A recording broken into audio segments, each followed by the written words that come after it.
ದಾಂಡೇಲಿಯಲ್ಲಿ ನೆನೆಗುದಿಗೆ ಬಿದ್ದ truck terminal ಕಾಮಗಾರಿ ತ್ವರಿತವಾಗಿ ಪೂರ್ಣಗೊಳಿಸಲು ದಾಂಡೇಲಿ ಟ್ರಾನ್ಸ್ಪೋರ್ಟ್ ಆಪರೇಟರ್ಸ್ ಅಸೋಸಿಯೇಷನ್ ಆಗ್ರಹ. ದಾಂಡೇಲಿ ನಗರದ ಬಹುದೊಡ್ಡ ಸಮಸ್ಯೆಗಳಲ್ಲಿ ಒಂದಾಗಿರುವ ಟ್ರಕ್ಗಳ ನಿಲುಗಡೆ ಹಾಗೂ ಸುಗಮ ವಾಹನ ಸಂಚಾರಕ್ಕೆ ಅನುಕೂಲವಾಗುವ ನಿಟ್ಟಿನಲ್ಲಿ ಹಳಿಯಾಳ ರಸ್ತೆಯಲ್ಲಿ ನೆನೆಗುದಿಗೆ ಬಿದ್ದಿರುವ ಟ್ರಕ್ ಟರ್ಮಿನಲ್ ಕಾಮಗಾರಿಯು ಆದಷ್ಟು ಶೀಘ್ರ ಪೂರ್ಣಗೊಳಿಸುವಂತೆ ದಾಂಡೇಲಿ ಟ್ರಾನ್ಸ್ಪೋರ್ಟ್ ಆಪರೇಟರ್ಸ್ ಅಸೋಸಿಯೇಷನ್ ಆಗ್ರಹಿಸಿದೆ.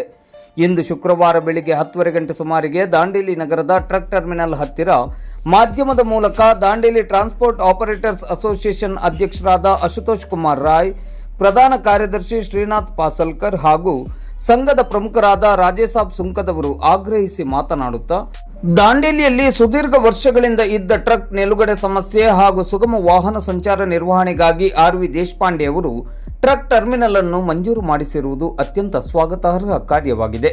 ಟ್ರಕ್ ಟರ್ಮಿನಲ್ ಮಂಜೂರಾದರೂ ಕಾಮಗಾರಿ ಮಾತ್ರ ಈವರೆಗೂ ಪೂರ್ತಿಗೊಂಡಿಲ್ಲ. ಹಾಗಾಗಿ ಸಮಸ್ಯೆಗಳು ಶಮನವಾಗುತ್ತಿಲ್ಲ. ಈ ನಿಟ್ಟಿನಲ್ಲಿ ಅತಿ ಶೀಘ್ರಗತಿಯಲ್ಲಿ ಟ್ರಕ್ ಟರ್ಮಿನಲ್ ನಿರ್ಮಾಣ ಕಾಮಗಾರಿಯನ್ನು ಪೂರ್ಣಗೊಳಿಸಿ ಟ್ರಕ್ಗಳ ನಿಲುಗಡೆಗೆ ಮತ್ತು ಟ್ರಕ್ ಚಾಲಕರಿಗೆ ವಿಶ್ರಾಂತಿ ಪಡೆಯಲು ಅನುಕೂಲವಾಗುವ ನಿಟ್ಟಿನಲ್ಲಿ ಅಗತ್ಯ ಕ್ರಮವನ್ನು ಕೈಗೊಳ್ಳಬೇಕು.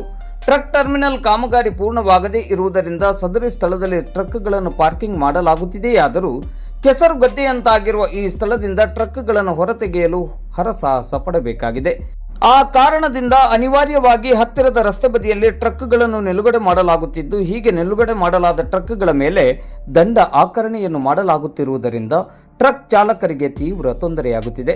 ಟ್ರಕ್ ಟರ್ಮಿನಲ್ ಕಾಮಗಾರಿ ಪೂರ್ಣ ಆಗುವವರೆಗೆ ಪೊಲೀಸ್ ಇಲಾಖೆಯು ಸಹಕಾರವನ್ನು ನೀಡಬೇಕೆಂದು ವಿನಂತಿಸಿದರು. ವೆಸ್ಟ್ ಕೋಸ್ಟ್ ಕಾಗದ ಕಾರ್ಖಾನೆಯು ತನ್ನ CSR ಯೋಜನೆಯಡಿ ಈಗಾಗಲೇ ಟ್ರಕ್ ಟರ್ಮಿನಲ್ ಪ್ರದೇಶದಲ್ಲಿ ಶೌಚಾಲಯಗಳನ್ನು ಮತ್ತು ಸ್ನಾನಗೃಹಗಳನ್ನು ನಿರ್ಮಿಸಿಕೊಟ್ಟಿದೆ. ಆದರೆ ಅದಕ್ಕೆ ನೀರಿನ ವ್ಯವಸ್ಥೆ ಮತ್ತು ವಿದ್ಯುತ್ ವ್ಯವಸ್ಥೆ ಜೋಡಣೆಯಾಗದೇ ಇರುವುದರಿಂದ ಬಳಕೆಗೆ ಸಾಧ್ಯವಾಗುತ್ತಿಲ್ಲ.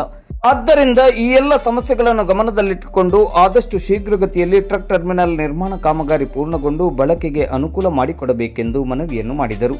ಈ ಸಂದರ್ಭದಲ್ಲಿ ದಾಂಡೇಲಿ ಟ್ರಾನ್ಸ್ಪೋರ್ಟ್ ಆಪರೇಟರ್ಸ್ ಅಸೋಸಿಯೇಷನ್ ಪದಾಧಿಕಾರಿಗಳು ಮತ್ತು ಸದಸ್ಯರು ಹಾಗೂ ट्रक चालकರು ಉಪಸ್ಥಿತರಿದ್ದರು. नमस्कार, अभी हम लोग ट्रक टर्मिनल के पास खड़े हैं. यहाँ पे बहुत सारी प्रॉब्लम है. एक तो हम लोग ट्रक टर्मिनल लेने के लिए हम लोग देशपांडे साहब का बहुत बहुत शुक्रिया अदा करते हैं कि उन्होंने हमारे को हमारी मजबूरी समझा और उन्होंने हमको 3 एकड़ ज़मीन जो है देने वादा जो किए थे वो 3 नंबर ज़मीन जो है दिए 3 एकड़ ज़मीन.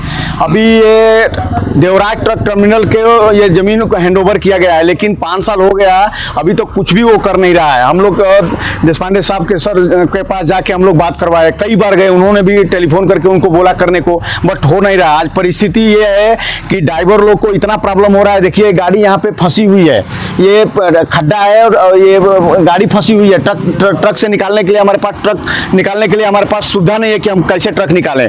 बिल्कुल सुनवाई नहीं है. इसलिए प्रशासन से भी हमको विनती है कि हमारा जब तक बारिश नहीं खत्म होता है सितंबर अक्टूबर तक, तब तक एक लाइन जो है गाड़ी लगाने का परमिशन दिया जाए, क्योंकि ये परिस्थिति बहुत खराब है. हमारे गाड़ी वाले कहाँ जाएंगे? हम यही हमारा रोजगार है, इसी रोजी रोटी के ऊपर हम लोग निर्भर है. कई बार ट्रक टर्मिनल के अध्यक्ष भी आ चुके हैं, यहाँ पे CMD भी आ चुके हैं, बट कुछ भी कार्रवाई हो नहीं रहा है. मैं देशपांडे साहब से भी निवेदन करता हूँ कि थोड़ा इस पर संज्ञान लेते हुए थोड़ा जो है ना स्ट्रिक्टली तरीके से इसको बोले उनको CMD को ट्रक टर्मिनल के, ताकि ये व्यवस्था सही करके दें. ड्राइवर लोग भी काफ़ी परेशान है. ನಮಸ್ಕಾರ. ದಾಂಡೇಲಿ ನಗರದ ಅತಿ ದೊಡ್ಡ ಸಮಸ್ಯೆ ಅಂದರೆ ಟ್ರಕ್ ನಿಲುಗಡೆ ಪ್ರದೇಶ. ಕನಿಷ್ಠ ಒಂದು 50 ವರ್ಷದಿಂದ ದಾಂಡೇಲಿ ನಗರದಲ್ಲಿ ಟ್ರಕ್ ನಿಲ್ಲಲು ಯಾವುದೇ ಸರಿಯಾದ ಸ್ಥಳವಿಲ್ಲದೆ ನಮ್ಮೆಲ್ಲರ ಪ್ರಯತ್ನದ ಫಲವಾಗಿ ನಮ್ಮ ಭಾಗದ ಸಚಿವರಾದ ಆಡಳಿತ ಸುಧಾರಣೆಯ ಅಧ್ಯಕ್ಷರಾದಂಥ ಸನ್ಮಾನ್ಯ ಶ್ರೀ ಆರ್.ವಿ. ದೇಶಪಾಂಡೆರವರ ಮುಂದಾಳತ್ವದಲ್ಲಿ ಈ ಒಂದು ಸ್ಥಳವನ್ನು ನಮಗೆ ಲಾರಿ ಪಾರ್ಕಿಂಗಿಗೆ ನಗರಸಭೆ ವತಿಯಿಂದ ಕೊಡಲಾಯಿತು. ಹಾಗೆ ಸನ್ಮಾನ್ಯ ಶ್ರೀ ಆರ್.ವಿ. ದೇಶಪಾಂಡೆ ಅವರು ಇದು ಒಂದು ಒಳ್ಳೆ ಟ್ರಕ್ ಟರ್ಮಿನಲ್ ಆಗಬೇಕಂತೇಳಿ ಇದನ್ನು ದೇವರಾಜ್ ಟ್ರಕ್ ಟರ್ಮಿನಲ್ಗೆ ಹಸ್ತಾಂತರನೂ ಮಾಡಿದರು ಅವರು. ಆದರೆ ದೇವರಾಜ್ ಟ್ರಕ್ ಟರ್ಮಿನಲ್ ಹಸ್ತಾಂತರ ಆದ ನಂತರ ಅವರು ಶಂಕುಸ್ಥಾಪನೆ ಮಾಡಿ ಹೋಗಿ ಇವತ್ತಿಗೆ 8 ರಿಂದ 10 ವರ್ಷ ಆಯಿತು. ಇನ್ನೂವರೆಗೆ ಯಾವುದೋ ಅಭಿವೃದ್ಧಿ ಕೆಲಸ ಆಗ್ತಾ ಇಲ್ಲ. ಇವತ್ತಿನ ಪರಿಸ್ಥಿತಿ ಹೆಂಗಿದ್ದಾರೆ, ಯಾವುದೇ ಲಾರಿ ಒಳಗಡೆ ಬಂದರೆ ಆ ನಿಲ್ಲುವ ಪರಿಸ್ಥಿತಿಯಲ್ಲಿ ಇಲ್ಲ. ಅದು ರೋಡ್ ಪಕ್ಕದಲ್ಲಿ ನಿಲ್ಲಬೇಕು. ರೋಡ್ ಪಕ್ಕದಲ್ಲಿ ನಿಂತರೆ CMC ಅಧಿಕಾರಿಗಳು, ಪೊಲೀಸ್ ಡಿಪಾರ್ಟ್ಮೆಂಟ್ನವರು ಬಂದು ಡ್ರೈವರ್ಗಳಿಗೆ ದಂಡವನ್ನು ಹಾಕುತ್ತಾರೆ. ಈ ದಂಡ ಹಾಕುವುದರಿಂದ ಡ್ರೈವರ್ಗಳ ಪರಿಸ್ಥಿತಿ ಬಹಳ ಕೆಡುತ್ತದೆ. ಮತ್ತು ಎರಡನೇ ಸಮಸ್ಯೆ ಅಂತ ಹೇಳಿದರೆ ಇಲ್ಲಿ ಮಲ ವಿಸರ್ಜನೆ, ಮೂತ್ರ ವಿಸರ್ಜನೆಗೆ ಯಾವುದೇ ಸರಿಯಾದ ಸ್ಥಳ ಇಲ್ಲ. ಅವರು ರೋಡ್ ಪಕ್ಕದಲ್ಲೇ ಇಲ್ಲ ಗಟರ್ ಪಕ್ಕದಲ್ಲಿ ಕೂತ್ಕೊಂಡು ತಮ್ಮ ದಿನನಿತ್ಯದ ಕರ್ಮಗಳನ್ನು ಮಾಡುತ್ತಿದ್ದಾರೆ. ದಾಂಡೇಲಿ ಪ್ರವಾಸೋದ್ಯಮಕ್ಕೆ ಹೆಸರಾಗಿ ಪ್ರವೇಶ ದ್ವಾರದಲ್ಲಿ ಇಂಥ ಕೆಲಸಗಳಾದರೆ ಇದು ದಾಂಡೇಲಿಯ ಹೆಸರಿಗೊಂದು ಕಲಂಕ ಅಂತೇಳಿ ನಾವು ಹೇಳ್ತೇವೆ. ಹೀಗಾಗಿ ನಾವು ಆಡಳಿತ ಅಧಿಕಾರಿಗಳಿಗೂ ಸನ್ಮಾನ್ಯ ಶ್ರೀ ಆರ್ ವಿ ದೇಶಪಾಂಡೆ ಅವರಿಗೂ ಹಾಗೂ ನಗರಸಭೆ ಸಿಬ್ಬಂದಿಗಳಿಗೂ ಹಾಗೂ ಪೊಲೀಸ್ ಸಿಬ್ಬಂದಿಗಳಿಗೂ ಹೇಳ್ತೇವೆ, ನಮಗೆ ಇನ್ಯಾವುದಾದರೂ ಪರ್ಯಾಯ ವ್ಯವಸ್ಥೆ ಮಾಡಿಕೊಡಿ ಅಥವಾ ಈ ವ್ಯವಸ್ಥೆಯನ್ನು ಸರಿಯಾದ ರೂಪದಲ್ಲಿ ಆಗುವಂತೆ ನಮ್ಮ ಜೊತೆ ಕೈ ಜೋಡಿಸಿ ಕೊಡಿ ಅಂತ ಕೈ ಹೇಳಿಕೊಳ್ಳುತ್ತೇವೆ. ನಮಸ್ಕಾರ. ಈಗಾಗಲೇ ನಮ್ಮ ಯೂನಿಯನ್ ಅಧ್ಯಕ್ಷರಾದಂಥ ಸಂತೋಷ್ ರಾಯ್ ಅವರು, ಆಮೇಲೆ ನಮ್ಮ ಸೆಕ್ರೆಟರಿ ಅವರು ಈಗ ಇದ್ರ ಬಗ್ಗೆ ಹೇಳಿದ್ದಾರೆ. ನಮ್ಮ ದಾಂಡೇಲಿಯಲ್ಲಿ ಏನು ದಾಂಡೇಲಿ ವೆಸ್ಟ್ ಕೋಸ್ಟ್ಗೆ ಗಾಡಿ ಬರ್ತಾ ಇದ್ದಾವೆ, ಸುಮಾರು ಇಲ್ಲಾಂದ್ರೆ ದಿನಕ್ಕೆ 100-200 ಗಾಡಿ ಬರ್ತಾ ಇದ್ದಾವೆ. ಅಲ್ಲಿ ಟ್ರಕ್ ಟರ್ಮಿನಲ್ಗೆ ನಿಲ್ಲುವಂಥ ಯಾವುದೇ ಪರ್ಯಾಯ ಯೋಜನೆ ಇದ್ದಿಲ್ಲ. ನಾವು ಒಂದು 10-12 ವರ್ಷ ಮುಂಚೆನೇ ನಮ್ಮ ಈ ಕ್ಷೇತ್ರದ MLA ಆದಂಥ ಆರ್ ವಿ ದೇಶಪಾಂಡೆ ಅವರಿಗೆ ಮನವಿ ಕೊಟ್ಟಿದ್ದು. ಅವರು ಭಾಳಷ್ಟು ಇದಕ್ಕೆ ಪ್ರಯತ್ನ ಮಾಡಿ ಈ CMC ಅವ್ರಿಗೆ ಮಾತಾಡಿ ಈ ಜಾಗವನ್ನು ನಮಗೆ ಥರ್ಡ್ ಟರ್ಮಿನಲ್ ಗಾಡಿ ನಿಲ್ಲಿಸಲಿಕ್ಕೆ ಪರ್ಯಾಯ ಯೋಜನೆ ಮಾಡಿಕೊಟ್ಟಿದ್ರು.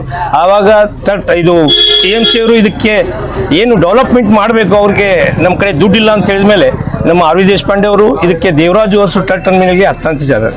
ಆಗ ಇದಕ್ಕೆ ಮಾಡಬೇಕಂತ ಕೆಲಸ ಯಾವುದೂ ಆಗಿಲ್ಲ. ಸುಮಾರು ಇಲ್ಲಾಂದರೆ 8-9 ವರ್ಷ ಆಗಿದೆ, ಇದಕ್ಕೆ ಯಾವುದೇ ಅಭಿವೃದ್ಧಿ ಕೆಲಸ ಆಗಿಲ್ಲ.